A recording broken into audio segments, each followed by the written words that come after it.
Hello there, good evening. Welcome to Look North, our top story tonight. Calls for better support to help people from ethnic minorities recover from addiction, as one woman shares her story.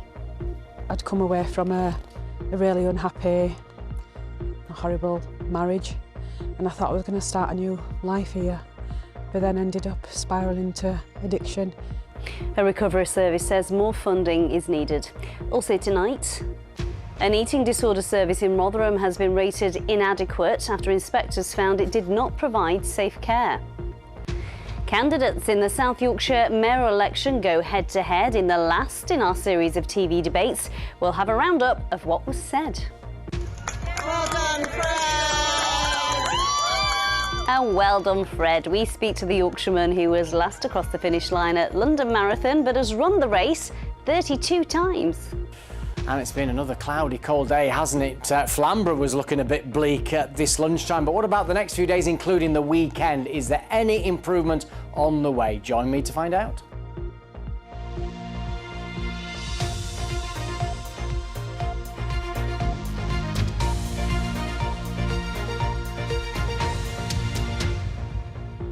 It is Wednesday, the 24th of April. Good to have your company. First on the programme, an addiction service has told Look North they're seeing an increase in addiction within ethnic minority communities and say better support is needed. According to an all-party parliamentary group on drugs, 92% of people in treatment for addictions are recorded as white, and there's growing evidence that Black and Asian groups are underrepresented in treatment. Anna Crossley has been speaking to one South Asian woman, Kim, who was addicted to heroin for 16 years. Now, at first, she didn't realise what she'd been given. She's now in recovery and supports others with addiction too.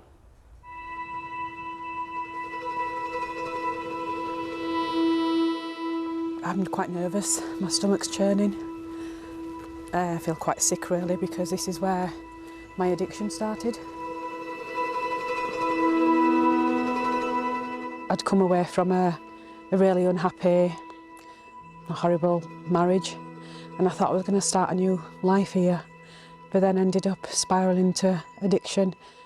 I didn't know that I was addicted to drugs. It's the first time you've been back here? It is, yeah. I think it was about time somebody spoke out. I don't know if I'm going to be appreciated for it or if it's going to go down well, but I felt after all these years it needed to be out in the open, that there's addictions that go on in South Asian communities. I was told how to walk, I was told how to smile, I was told how to do everything, so I didn't have my own kind of thoughts. It was very much controlled by other people.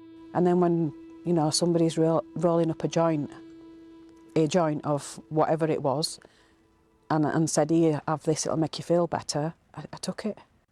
And that was my first pull of a joint of heroin. Well, I didn't know I was in addiction till I was probably about a year or two in, because the heroin was provided for me every day, so I didn't have withdrawals. It was embarrassing. Who could I tell? Who could I go to? Who's going to understand? You know, for me, it was more, I'm not just a drug user, I'm an Asian girl on drugs. I'm an Indian girl on drugs. Who do I turn to? Who will understand? It's more risky or dangerous not to say anything and to educate our own people and be honest about what happens and what addiction does to people. God, this is awful, this, now thinking about it. Is my little girl came home with a sponsorship form for school one day, and I made loads of photocopies of it. And I walked around the whole of Bradford, I think, with this sponsorship form and cheated money out of people. I mean, absolutely shocking. When I lived in a house just here, I think I lived in that, where the blue door is. This one here? Yeah. What was your lowest point? I think I took an overdose of tablets because I didn't want to live anymore. I didn't want to be here. I couldn't look after my kids. I've ended up back in that horrible spiral again. You know, I failed my parents. I failed my kids. I failed me. You did turn it around though. Come on then. I have. I did. It took a long time. Come on then. I was ready for change and I just, in my head, I knew that I didn't want this life and I was damaged. You know, I was seriously damaged. I'd lost my children and I was going to either die or I needed to change where my focus was going. Where are we now? Settled, I'm in a happy relationship. Andy's brilliant. Well, been together for 8 years. I'm happy to be here and I've earned my place here. I've earned my place on earth, I think. The more I do this, and I will do this more, I think the word will get out there and we can protect and support other women and men that are in similar situations. Gosh, it's a difficult watch that, isn't it? But Kim has turned her life around. So how much support is out there specifically for people from Black or Asian communities? Earlier I spoke to Sohan Sahota from the Drug Recovery Service Back In and asked him about the level of hidden addiction. I think it's a real massive problem. You know, if we was to be truthful, really have an honest conversation about it, the problem is progressively kind of getting worse. And Kim's story is just tip of the iceberg, but the communities won't speak about it. They won't kind of address the issues. Kim said it's about time that South Asian communities do address the issues. Why are they not talking about it at the moment? One of the main reasons is shame, cultural shame, you know, family honour, religion's got a role to play in it. You know, addiction is seen as a deficit, as a moral deficiency, as a weakness. It's not seen as a real disorder that needs treating, and that we do need to talk about it and have love and compassion for those who are addicted in our communities. Is it a bit of a vicious circle? If people in the communities aren't talking about it, it isn't seen as an issue, therefore there isn't the appropriate support available?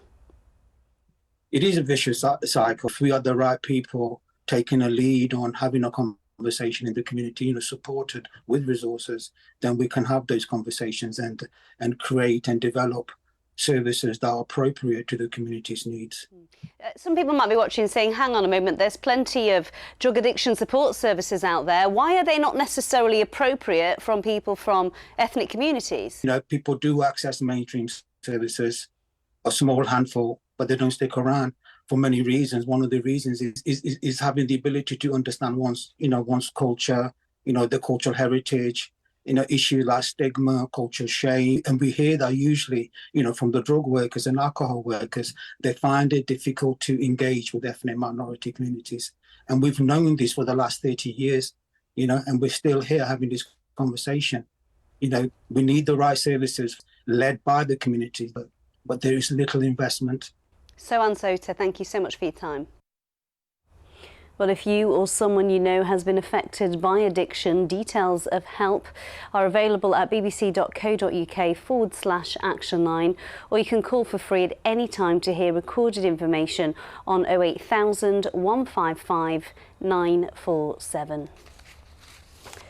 Next tonight, the trial of a 15-year-old boy accused of murdering teenager Alfie Lewis in Leeds last year has heard how the defendant was seen slicing the knife towards the youngster. Alfie, who was 15, was stabbed twice while waiting for friends in Horsforth in November. The defendant denies murder. Alex Moss reports. Well, the trial of a boy accused of murdering 15-year-old Alfie Lewis resumed here today at Leeds Crown Court. Jurors have heard evidence from a number of young witnesses who saw the attack in Horsforth on the 7th of November last year. Now, one boy, a friend of Alfie's, described how the 15-year-old defendant was sat on top of Alfie when he saw him being stabbed in the chest and leg. That witness, a 15-year-old boy, said he was walking home from school when he saw Alfie getting pushed to the floor by the defendant. In an interview played to the court, he said he was sat on top of him, just stabbing at him. Jurors also heard from another teenage witness, a girl who said she saw the defendant with a knife and that he was swinging it towards Alfie.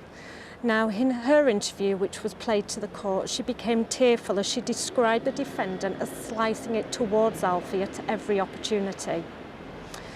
Another witness recalled how she saw both the boys on the day, and she said she thought at first they were fighting. When questioned by the defence barrister, that witness told the court that she didn't see the defendant on top of Alfie.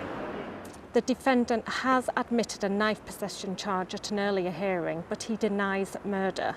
The trial continues. An eating disorder service in Rotherham has been rated inadequate after inspectors found it did not provide safe care. Ellen Mead Moorgate, which provides specialist treatments for children and young adults, was inspected by the Care Quality Commission in January. The hospital says it's well on the way to making the necessary improvements. Our health correspondent Jamie Coulson has more. Ellen Mead Moorgate in Rotherham was inspected by the Care Quality Commission in January after concerns were raised about the quality and safety of care. The hospital, which provides treatment for up to 12 young people and children with eating disorders, was rated inadequate and placed into special measures. Inspectors identified numerous failings and concluded the service did not provide safe care. It found the number of instances where patients were physically restrained was high, with more than 5,000 cases in 1 year, and it found that staff did not always treat patients with compassion and kindness. However, the report did find some good practice, including ward environments that were safe and clean. A parent of a patient who has received treatment at the service has spoken to us anonymously. He says he feels let down. His words here are spoken by an actor. It's upsetting. We've known for a long time that there were failings. There are too many agency staff. The managers are completely changing. The communication is appalling. They're just looking after them. They're not doing anything else, just keeping them alive. We've got young people using this service where we have identified they are not receiving the quality of care that they require and are potentially at risk of harm to their well-being. So it was necessary for us to use these powers to ensure that we're getting a timely improvement. So we couldn't afford to wait. So for us to use these powers means we need changes and we need them now. Ellen Mead say that while the nature of the care they provide is often challenging, they are proud of the work staff do. They say they've taken the feedback from the CQC very seriously and they're already working at pace to make the quality improvements required. Jamie Coulson, BBC Look North. Let's lighten the mood a bit now, shall we, and talk about politics, because politicians have been getting a bit feisty in our last mayoral debate before polling day. We've been in Doncaster today with the candidates for South Yorkshire Mayor. Our political editor, James Vincent, has more. Getting the theatre ready in Doncaster for a performance, an audition to see who people would want as their mayor. First question up was from Charlotte. She's from Thurnsker and she wanted to know what the candidates would do for villages like hers. People are excited that the airport is going to reopen, but you're not actually going to enable our people to use it because public transport is rubbish, the quality of work is questionable. It just doesn't make sense. And again, it makes you feel even more like we're being left behind because everything just goes to the big shiny projects. Charlotte was in our audience today to listen closely to the answers that she got. Barnsley has lost about 50% of the money that used to come into the council over the last 14 years as a result of austerity, and as a result, places like Thurnsker have lost out. And what we need is to make sure that the council, South Yorkshire, have the funding to be able to do the things that you talk about there, invest in good jobs, invest in public transport. I think you'll find with the devolution settlement there is more money coming in. And I think you've hit the nail on the head, Charlotte. In the video, you said very clearly investing small amounts in small ways in communities like Thurnes could well help improve things massively. I run an organisation where every day I'm balancing my books, and I think I speak for a lot of organisations like ours. If people don't act soon, we're not going to be there in 6 to 12 months. Let me That's bring the in Hannah challenge. Kitchen, the Liberal Democrat candidate. Hannah, you're councillor in Barnsley. In Barnsley, you have 7 years less healthy life than the national average. That can't be right. It's just not fair, is it? How do you help people like Charlotte and people in Barnsley? I'm a councillor on the west of the borough, and there is a huge amount of development and investment and creation of jobs on the west of the borough. And when I see that, I think, what about the Dearne Valley? What about the other side of the borough? What you're talking about are huge areas where lots of people are really disadvantaged, incredibly disadvantaged. The areas are incredibly deprived. We do need that big set of money in from government. But what really matters is people like Charlotte and a few people who are really, really key to the community. One candidate couldn't make it. He sent a video message to the debate. I would push to open up Robin Hood Airport, and I will work hard to bring freight contracts so Doncaster can be the logistic hub of the north. There were questions about buses, about airports, about crime. Far too much to cram into one news report, but luckily the whole debate is there for you to watch on the iPlayer, on BBC Sounds, and it'll be on telly tonight. All the details there of where you can watch the full debate. Now, a new fleet of fire engines are about to take to the roads of West Yorkshire. It's part of a £20 million upgrade of machines. More than 50 new vehicles have been commissioned, putting health and well-being of crews at the forefront of the design. Phil Bodmer has been to take a look. Bristling with state-of-the-art technology, this 18-ton pump is ready to respond to any emergency. It's a major investment for the Fire and Rescue Service at around £300,000 each. These vehicles don't come cheap. So we're getting nearly 60 new fire engines. Behind me you can see two of our actual fire engines. The one in the middle is what we call an aerial ladder platform, so that has a large ladder on the top which allows us to get to high areas such as tall buildings and so on. The fire engines and aerial platform ladders have been built with health and well-being of crews at the forefront of the design. Yeah, so we've got a great mapping feature on these fire engines on the mobile data terminals. You can see here that we're pinpointed the fire engine that we're currently on. Alongside the new onboard tech, crews say the way the vehicles handle is equally important. Yeah, so we've got 18 tonnes as a potential maximum weight on the chassis, but with water and equipment we tend to have them loaded to about 15 tonnes. That would imagine that they would be quite difficult to handle, but they're a great bit of kit. So the drivers that have had the training on them have already reported that they feel really stable and they feel like a really good vehicle to drive. With ever taller buildings under construction, West Yorkshire Fire and Rescue Service will soon take delivery of its highest ever aerial platform. Well, it's only when you really get up here you appreciate just how high these aerial platforms can go. This is a 32-metre platform which should reach a 10th-storey building. But the fire service in West Yorkshire is getting a 40-metre platform, which means that firefighters will be able to tackle up to 13 stories high, which is roughly the equivalent of the building behind me. This month marks 50 years since West Yorkshire Fire and Rescue Service came into existence. It's hoped the new fleet will help keep the public and firefighters safe going into its next half-century. Phil Bodmer, BBC Look North. That's another one ticked off Phil Bodmer's bucket list there, isn't it? Let's take a quick look at last night's football now. Well worth it. That goes to both of our League Two teams chasing promotion. Doncaster Rovers made it 10 wins on the run, beating Colchester by a whopping 4-1. They managed 2 goals in each half, and suddenly Doncaster find themselves in the playoff position with 1 game of the regular season to go on Saturday. Not far behind Rovers, as a certain weatherman I'm sure will be pointing out to us a bit later on, are Bradford City. Following their 2-1 win at Barrow last night, City also now have a chance to climb into the top 7 on Saturday on the final day of the season. City's goals last night came from Bobby Poynton and Tyler Smith, leaving Bradford in 9th position for the time being. And keeping with sport, it was the London Marathon at the weekend, and for many, one is enough. But for a man from Doncaster, the gruelling 26-mile run was business as usual. Fred Tomlinson has completed the route 32 times and was the last runner to officially finish the race on Sunday after 13 hours. It was all to raise money for the bereavement charity, the Rainbow Trust, after the death of his daughter, Claire. Well, I'm glad to say Fred is well and truly rested, limping a little bit, but he did join me in the studio earlier. Oh, it was fantastic, yeah. But I was very, very well supported by tail walkers, and the whole atmosphere was brilliant.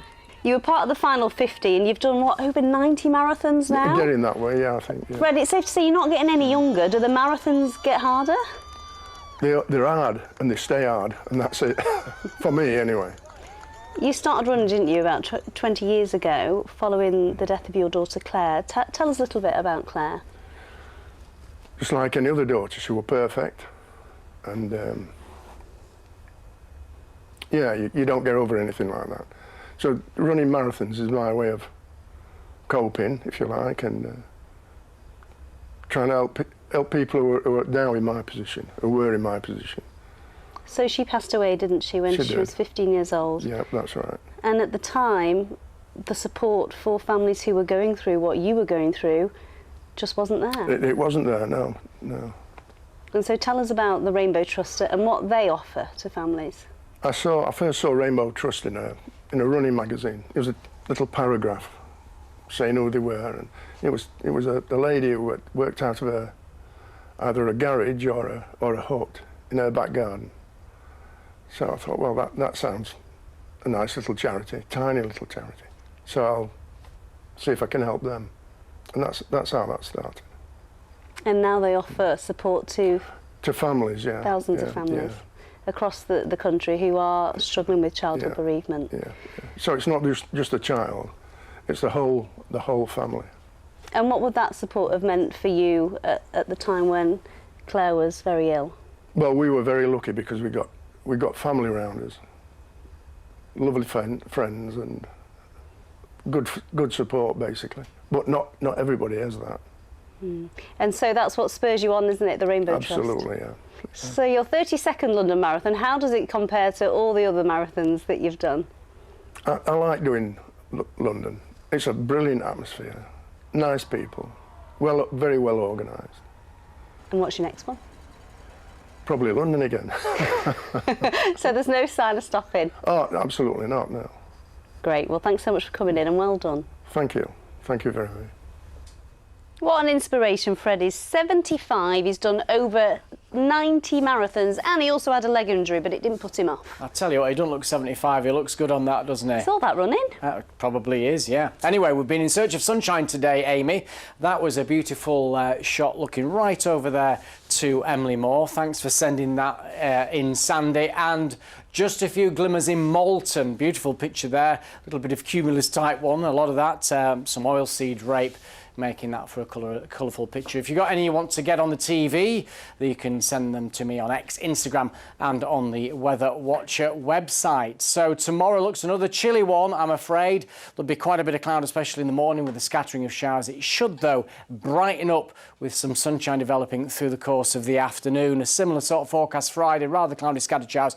There are changes on the way to milder conditions, you'll be pleased to hear, but unfortunately, this is the system that will bring milder air and it's going to chuck it down Saturday night into Sunday. Not what we want to hear, but at least it will herald an end to the cold air and it does look a lot milder next week. Right, there's your satellite picture.